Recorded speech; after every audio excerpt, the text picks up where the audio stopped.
ಬಲ್ಡೋಟಾ ಕಾರ್ಖಾನೆ ವಿಸ್ತರಣೆ ವಿರೋಧಿಸಿ ಕೊಪ್ಪಳ ಜಿಲ್ಲಾ ಬಚಾವೋ ಆಂದೋಲನ ಸಮಿತಿ ನೀಡಿರುವಂತಹ ಇಂದಿನ ಕೊಪ್ಪಳ ಬಂದ್ ಕರೆಗೆ ಉತ್ತಮವಾದಂತಹ ಸ್ಪಂದನೆ ವ್ಯಕ್ತವಾಗಿದೆ. ಬೆಳಗ್ಗೆಯಿಂದಲೇ ವ್ಯಾಪಾರಿಗಳು ತಮ್ಮ ಅಂಗಡಿ ಮುಂಗಟ್ಟುಗಳನ್ನು ತೆರವಿಗೆ ಬಂದ್ಗೆ ಕೂಡ ಬೆಂಬಲವನ್ನು ಸೂಚಿಸಿದ್ರು. ಎಲ್ಲ ಅಂಗಡಿ ಮುಂಗಟ್ಟುಗಳು ಬಂದ್ ಹಾಕಿದ್ವು. ಅನೇಕ ಸಂಘ ಸಂಸ್ಥೆಗಳು, ರಾಜಕೀಯ ಪಕ್ಷಗಳು ಬಂದ್ ಬೆಂಬಲವನ್ನು ಕೂಡ ಸೂಚಿಸಿದ್ರು. ಇದರ ಜೊತೆಗೆ ಖಾಸಗಿ ಶಾಲೆಗಳು ರಜೆಯನ್ನು ಘೋಷಣೆ ಮಾಡಿದ್ವು. ಕೊಪ್ಪಳ ವಿಶ್ವವಿದ್ಯಾಲಯ ಮಂಗಳವಾರ ನಿಗದಿ ಮಾಡಿದಂತಹ ತನ್ನ ಸ್ನಾತಕೋತ್ತರ ಪರೀಕ್ಷೆಯನ್ನು ಕೂಡ ಮುಂದೂಡಿದೆ. ರೈತರು ಪ್ರತಿಭಟನಾಕಾರರಿಂದ ರಸ್ತೆಯಲ್ಲಿ ಟ್ರ್ಯಾಕ್ಟರ್ಗಳನ್ನು ನಿಲ್ಲಿಸಿ ಟೆಂಟ್ಗಳನ್ನು ಹಾಕಿ ಪ್ರತಿಭಟನೆಯನ್ನು ನಡೆಸಿದ್ದಾರೆ ಈ ವಿಚಾರವಾಗಿ. ಹೀಗಾಗಿ ಈ ಒಂದು ಕಾರ್ಖಾನೆ ವಿಚಾರ ಏನಿದೆ, ನಿಜಕ್ಕೂ ಕೂಡ ಇಂದಿನಿಂದಲೂ ಕೂಡ ಬಹಳ ವರ್ಷಗಳಿಂದ ಪ್ರತಿಭಟನೆ ನಡೀತಾ ಇತ್ತು. ಅಲ್ಲಿನ ಸ್ವಾಮೀಜಿಗಳು ಕೂಡ ಇದರ ವಿರೋಧವನ್ನು ವ್ಯಕ್ತಪಡಿಸಿದ್ರು. ಆದರೆ ಕೆಲವರು ಮಾತ್ರ ಇದರ ಬಗ್ಗೆ ಉದ್ಯೋಗ ಬೇಕು, ಕಾರ್ಖಾನೆಯನ್ನು ಮಾಡಿ ಅಂತ ಹೇಳ್ತಾ ಇದ್ರು. ಹೀಗಾಗಿ ಈ ಒಂದು ಕಾರ್ಖಾನೆ ನಮಗೆ ಬೇಡ ಅಂತ ಹೇಳಿ ದೊಡ್ಡ ಮಟ್ಟದಲ್ಲಿ ಪ್ರತಿಭಟನೆಯನ್ನು ಮಾಡಿದ್ದಾರೆ.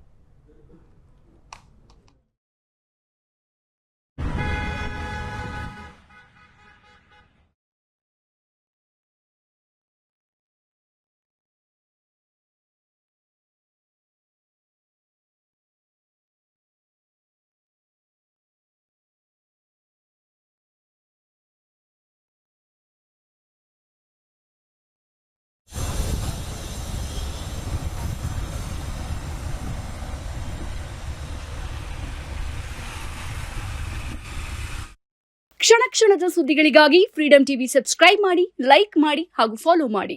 ಹೊಸ ಸುದ್ದಿಗಳ ನೋಟಿಫಿಕೇಶನ್ಗಾಗಿ ಬೆಲ್ ಐಕಾನ್ ಮೇಲೆ ಕ್ಲಿಕ್ ಮಾಡಿ.